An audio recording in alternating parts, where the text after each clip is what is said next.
Today, we're going to try things a little bit differently here. I have as my guest Samantha Collier, who is a consultant for social media to the legal industry. People like my dad, he's an attorney, and what do they call it? Like barrister up there in Canada, or what do they call it? There's associate lawyer, JD, barrister and solicitor, attorney, Queen's Counsel, a managing partner, and you know what? It's all the same. Well, no, it's not all the same. Managing partner, and then everything else. Cool. Yeah. All right. Well, but you have to call them what they want. She's the expert on social media for the legal industry, so that's what we're going to talk about today. And I think we're both a little bit goofy. We both agree that we're going to try and keep it a little less straight-laced today. Yes. So anybody who wants to join and have a seat and ask non-trolly questions, feel free to go ahead and join. But if you're a troll, I've never had a troll in it before. You've never had a troll on Blab? No. Oh, you're lucky. I've heard people flash people and everything. Yeah, they do. So why don't they ever join mine? Why do I never see them? Why are you asking these questions? I'm joking. Why are you asking these questions? She's attracting trolls. No. Thank you, everyone. That I do attract the interesting people, but so far on Blab it hasn't happened, which is good. And I just have to say, real quick to Christopher, feel free to come in. Franklin just came in. Franklin, how you doing, man? Hey, how's it going? I haven't followed you yet. Yeah. You better follow him right now. He's got a lot of stuff to share. That one that was there, that one came from me. And we're talking about really super serious stuff right now. And thank you guys for the retweets. Feel free to tell a little bird anytime we add a little person. But Samantha, this interview is about you. And this is very serious, okay? Very serious. So, first of all, tell me, why did you decide to get into entrepreneurship, if you want to answer that question? So, to make a long story short, or really long, I'll tell you that I worked in sales all my life, right? So, I sold jewelry, I sold ice cream at Dairy Queen. I was always good at sales. Even though I didn't think I was good, I was always told that I was good. And so I worked in a law firm for 7 years doing marketing, and I took a social media course, and lawyers were brave enough or shy enough or not shy enough to let me do social media for the firm, and that was MBM, Intellectual Property Law in Canada, and they still have all my social media stuff up. And after a year, I got asked to do so much consulting that I was able to quit and start my own business. And now it's actually, I get so many leads that I can't even, as Franklin knows, that I can't even deal with them. So it's been insanely great. And if you Google social media for law firms, I'm #1 across North America, but I haven't even tried. It's been awesome. But wow. I've learned is that how to not fail, or how to fail, at social media, is to think that you know everything, right? And to think that you are, I really got humbled. I thought I knew everything online. And coming on here and coming on different places, I've really learned that you have to constantly be learning all the time. And you can never think you know everything, ever. That's a kiss of death. What's your opinion on that, Franklin? I think there's some gurus, there's some experts. I consider myself a consultant, but what's your opinion on that? And again, we're trying to interview Sam, but we're trying to keep it loose here. Jordan's here. Well, I'll tell you, I got. We can hear you. Go ahead. Can you hear me? What up, Jordan? We're hearing Franklin's story real quick, and then we'll hear yours. All right, over here. I actually got reprimanded for having the URL socialmediastrategist.guru, GURU, because it was offered. And I'm like, hey, that's pretty cool. I'll try it out. I think I used it like maybe a week, and I said, that's it. And yeah, I don't think anybody really. I mean, I agree. You have to always be learning because it moves so fast. I mean, how many people really know about Blab? There's still people out there right now finding out about Blab. And they're like, oh, I never heard of that. Let me try that. So if you're not constantly learning, then you're already behind the eight ball. Totally. In this industry. I agree. Totally. So I agree. Yeah, I'm at Periscope Summit, and like a couple people that I'm talking to right now, they've never heard of Blab. But then there's Brittany that's there right now, so she's doing her part. And there's a couple people wearing Blab shirts. Just on the record, Brittany still haven't got my Blab shirt. Just saying. Come on, Brittany. Yeah, come on, Brittany. What's going on? Brittany and Sean and no. Anyway, so we should try and be serious, right? No. Be serious. No. This is the anti-serious entrepreneurial interview. So, along that vein, tell me, like, what was your biggest failing, like, while you were on the job, either before you made the leap into entrepreneurship, or after, or during the entrepreneurial journey? Like, was there just like you put up like a picture of poop? And that wouldn't be. You know what I've learned? Cool. Actually, the biggest failure for me, or the biggest mistake I made, was trying to please everybody. Honestly, that was by far the biggest mistake, trying to conform to what other people in my industry were doing, because most people are very serious and very, like, it always goes back to me being not serious, and most people wouldn't even know, but I actually am serious most of the time. But trying to conform to everything, and then taking things to heart, right? Like, if someone insults you online, or someone doesn't agree with you, you can't go cry in a corner. You got to, like, either think about what you said, realize you made a mistake, or you have to stand up for what you said and you have to back it up, right? And that was, as soon as I didn't care what other people thought about me online, is when I started getting like insane attention and insane people contacting me. So that's probably the biggest mistake. And just, like little things like proper spelling and grammar, like the little details, not paying attention to those things as well can make you look like not very good. Yes, this is absolutely true. What are your feelings on that, Franklin, as we wait for Christopher to pulse in?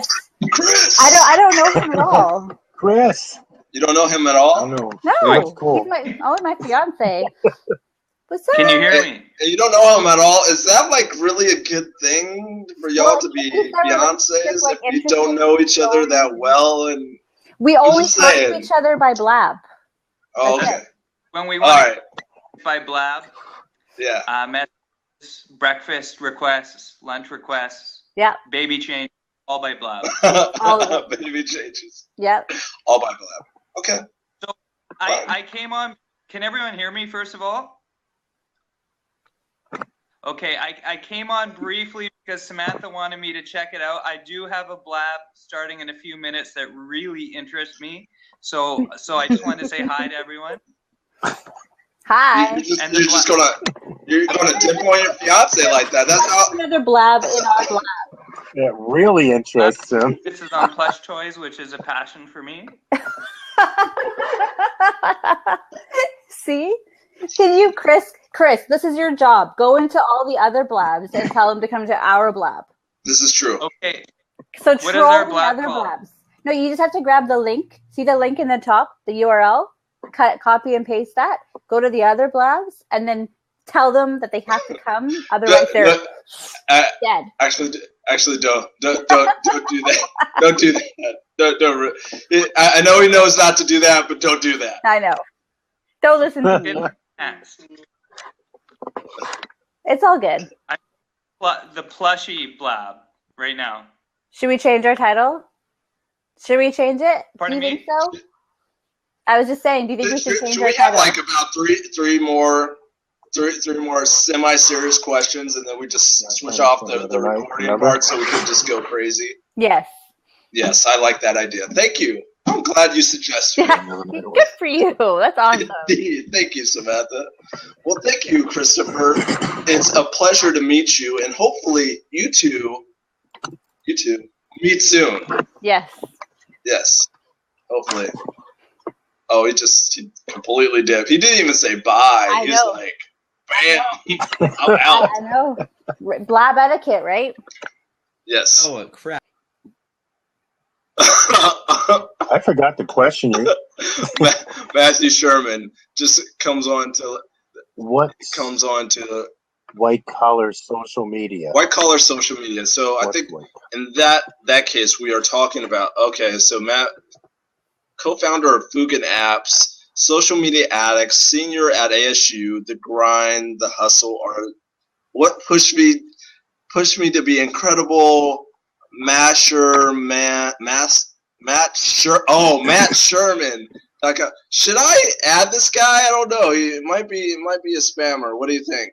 I don't know what spammers are, so maybe bring it in, and if he's one, I can see maybe it's a troll. We'll see. I've never seen a troll in real life. Okay, we're about to see. Oh, this guy. See, I didn't even know. I thought you were telling me the truth. What? Now you're freezing up. Me? Now it's freezing up. I can't even. I just see him smiling, and I'm not freezing. Okay, am I freezing up for you? No, nobody's freezing. Me. If anyone's a freeze, it's me. No. Okay. So, Matt Sherman, what questions do you have for Samantha? So it's the most basic question I could probably think of. It's actually a real question. What is white collar social media? I don't even know what that means. Okay, so we were trying to think of a really cool way or smart way of saying professionals. So like I do social media for law firms. So we're talking about like accountants, lawyers, any sort of doctors, people that work in buildings, no, just kidding. People that have nice shoes, any sort of corporate social media, people that would think that they don't need social media. Like doctors don't think they don't need social media. Lawyers, they think they hate social media, but that's where I come in. And then any profession. Really, I mean, real estate agents kind of, but they're not really white collar. Anything that is business, like anything that you would consider to be, professional. But we were trying to come up with a cool name that was actually eye-catching and not just like how to be successful at social media. Yeah. Yes, indeed. That's cool. What are your thoughts, Mr. Sherman? I think my thoughts are that social media for business or for professionals it's not much different from any other type of social media. I mean, social media. I mean, you use it in different ways depending on the context. But I mean, social media there's ways to use social media well, but not well. And I think that sticks for the personal branding, for business branding, and for legal tweets or anything like that. I mean, I think the industry doesn't change. I mean, the social media doesn't change for every industry. Social media stays the same. It's just how you use it and how you use your weapons, Absolutely. I agree with you 100%. Totally. It's the same. And once professionals sort of see that, that's where the curtain gets pulled away when they finally are like lawyers will be like, well, I'm not going to land a litigation file through Twitter. And I'm like, well, duh, you're not. It's actually going to be like through the relationships that you make. It's not going to be, and I've had clients of mine land litigation files through Twitter, but it's not because they asked for it. It's not because someone tweeted, do you know a litigation lawyer on Twitter? It was because they were actually building relationships and they, when someone said, like when someone had the need for a Canadian IP litigation lawyer, they were like, oh, I've been tweeting with this person. Bam. And that's like $1 million case, right? And that's through Twitter. And that's free. That's your time, right? It's your time, but it's free. Not really, but you know what I mean? It's time, right? It's not like you're paying like Google AdWords like $5,000 a month to get it. So once they get it, it's really amazing to see that spark go off in someone's face or their eyes when they actually see and they actually get it. And I love it. I think it can work for almost every profession. Yeah, I agree. Franklin, would you like to add to that? I have a question. Yeah, I really just wanted to ask Samantha. Let me do what you do. Samantha, is that right? Almost. A question. Almost the other way, but sure. Almost? Okay. Because we actually deal a lot with doctors. Cool. My firm. And I think there's, I don't know, do you see a difference between social media and digital marketing? Or do you think social media works with digital marketing? Because absolutely, 100%. It's one. I wish that digital marketing companies were conglomerated, or they either had a in-house social media, or because I have relationships with website designers, with digital marketing companies, because it's all together. If you have a great social media presence, but you don't have a good, website, or a good this or a good that, there's no point. There's no point in spending money. Like if you had a really crappy website, why would you send everyone back there? You don't look good. I think it's all one thing. I like that you say that. Because I wrote an article on LinkedIn on making the case for a comprehensive digital marketing agency, and saying that I believe that, like you just said, everything needed to really be in-house. Social media, digital marketing, web designer, graphic designer, or have a good strategic relationship with those people. And I mean that's what we have. We have social media in-house as a digital marketing agency, but I don't think a lot of people realize how everything works hand in hand. I totally jumped in and I overtalked you, and I'm sorry. I totally do that. I get ideas and I'm like, bam, I have to say something right there. So Justin, fine. Who actually just came in the room, Justin Brackett is a very good friend of mine who I've actually never met in real life, but we worked together at a digital marketing company. And that's where I really learned that social media is not just social media. It's not just Facebook, Twitter, LinkedIn, this and that. It is your whole entire web presence, which does not mean social media. So it is, I used to say digital marketing to sort of encompass the entire thing. And it's also graphic design. Like that is a huge aspect of social media. Like if you don't have good graphics, you might as well not post. You might as well just not be online, because then you don't look professional at all. That's what I think. Okay. Matt, do you have any other questions for Samantha here? Yeah, I do, and it's quite. I feel like I'm very naive. I'm very eager to learn. I'm very knowledgeable, but I'm also very eager to learn. And it's something that I haven't really understood is why is Twitter so popular when the engagement rates are so low? Because the engagement rates are very low. What makes it why is it so popular? I don't know. Because I know you're the Twitter, you tweet, so. Yeah, so I actually felt the same way as you. When I first joined Twitter, I thought this is stupid. And why would anyone want to be on Twitter? And now I have to say, honestly, it's probably my second favorite social network. Blab is really becoming my first. But for Twitter, when you first join, woohoo, Blab.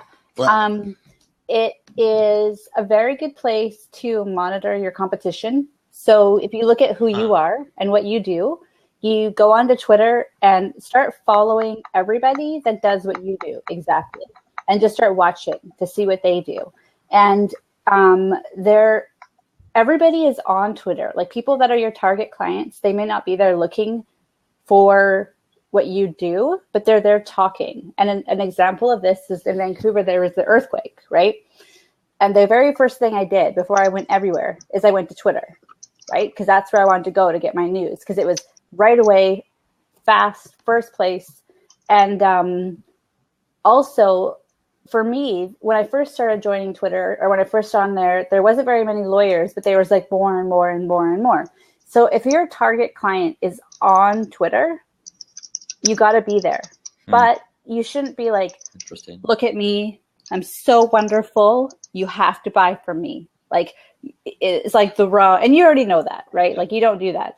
But you really post educational information. I post facts New Zealand has a wizard. I've posted that. I post the most random stuff if you look at my account, because I'm trying to be entertaining as well, right? But 20% of the time I do post information that's relevant to legal marketers. And I just sort of went off on a tangent, but I hope that helps.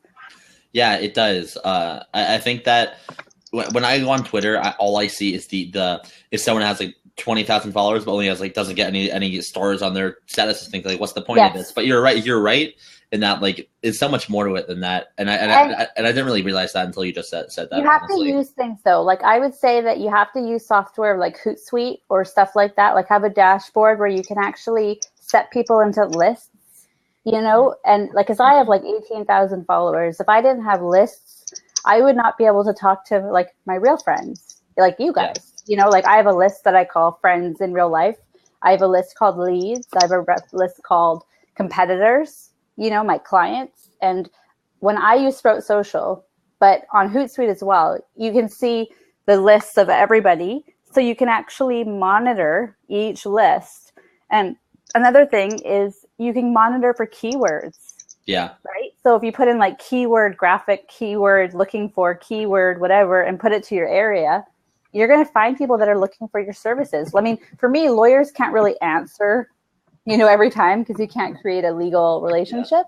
But if you're like a graphic designer or something, like I'd be all over that. And you would be surprised.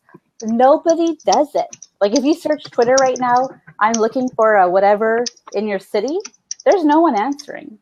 So if you answer, you're already ahead of the competition by far. Wow, that's what I have to say about that. Cool. Hey, Samantha, you mind if I just jump in? You know, one thing I like what Mark said about Matt. I like what Matt said. Sorry, I'm 50 years old. I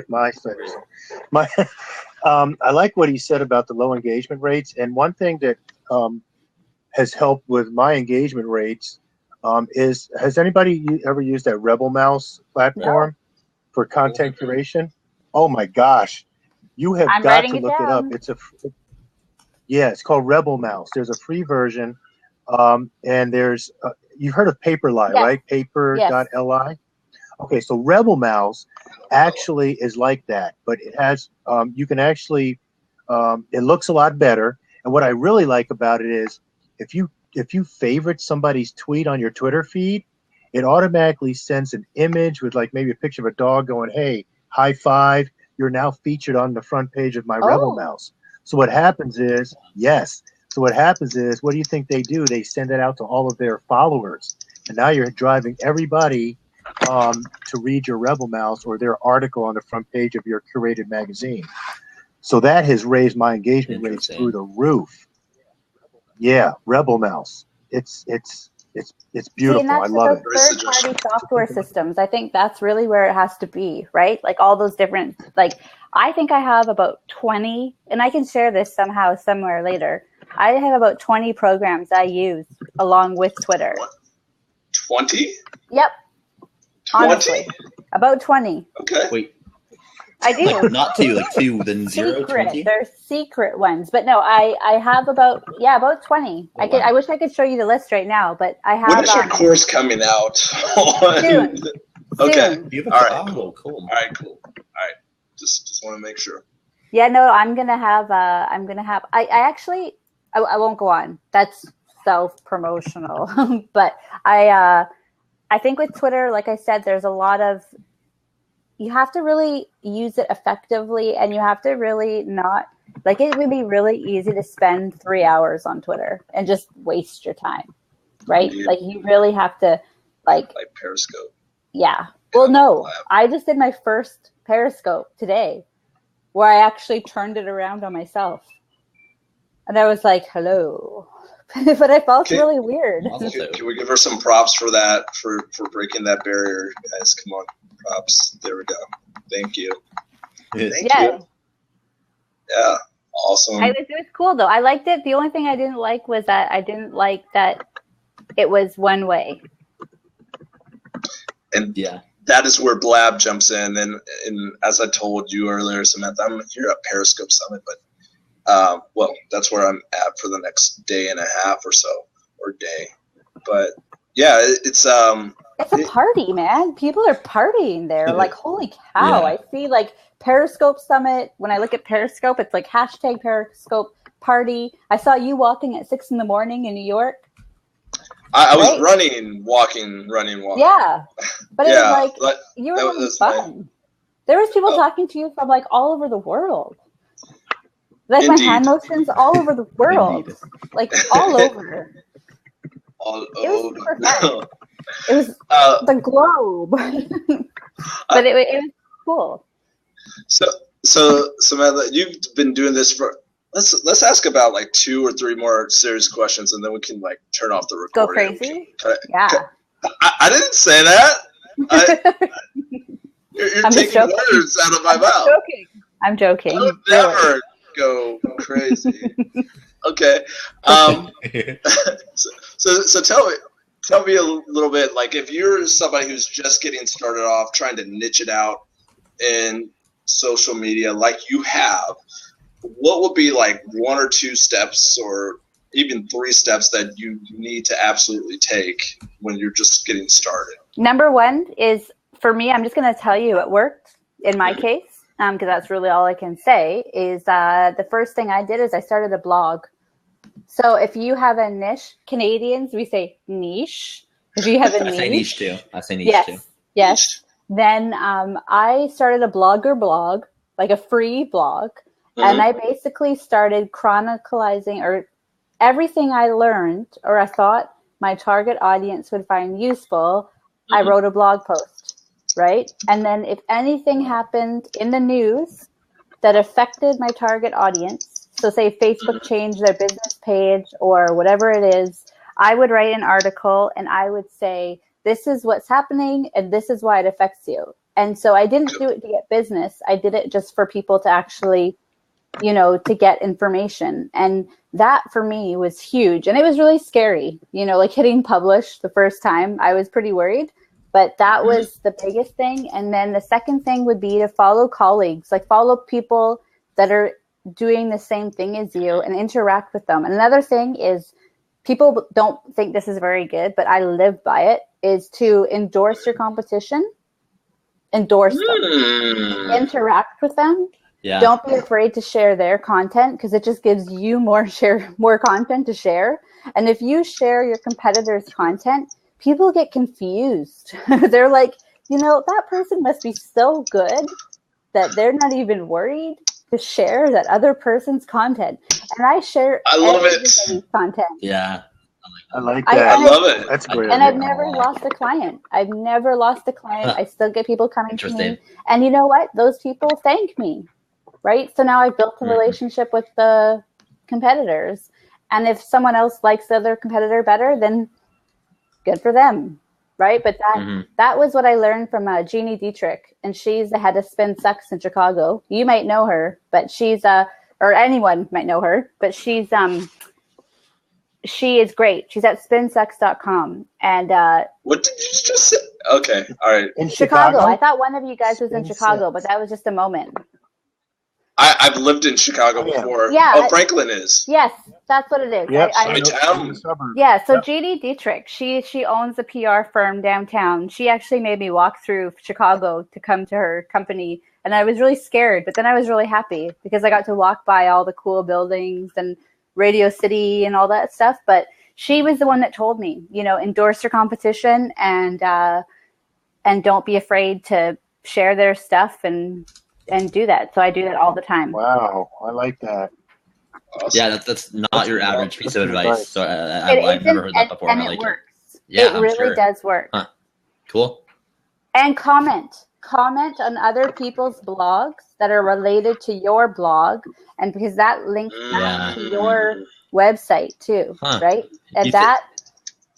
You said that you're putting out like a training thing at some point. I heard Daryl say. Yes.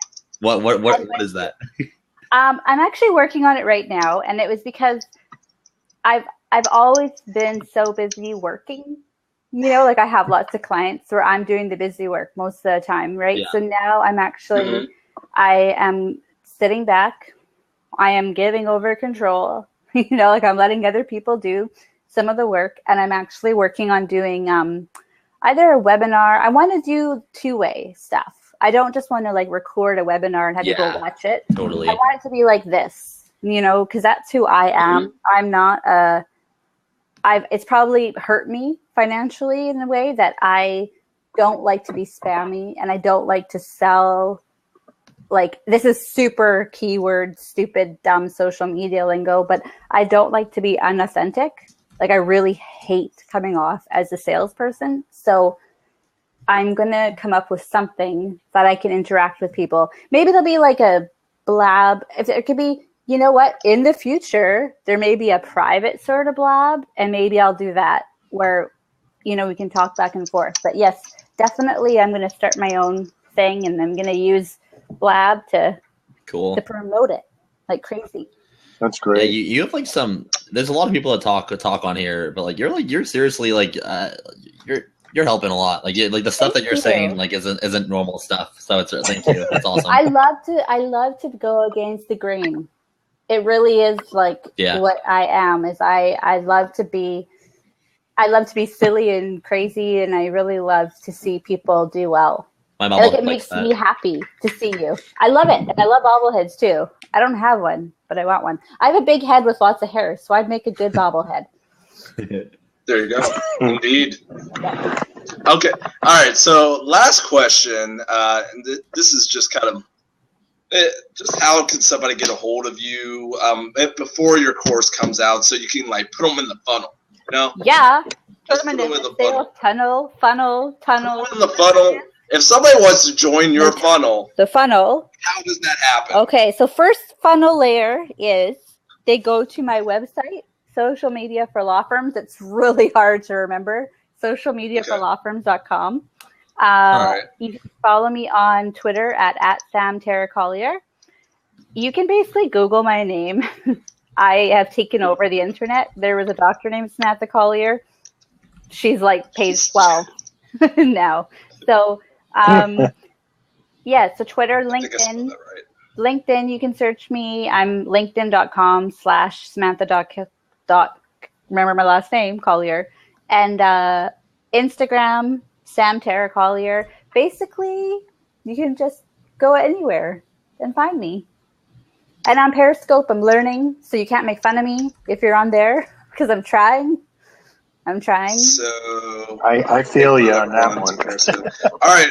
Well, guys, hey, Franklin, Matt, did you guys have one final question, or anybody in the sidebar have a final question before I take it off the record? And then we're just going to not get crazy, are we?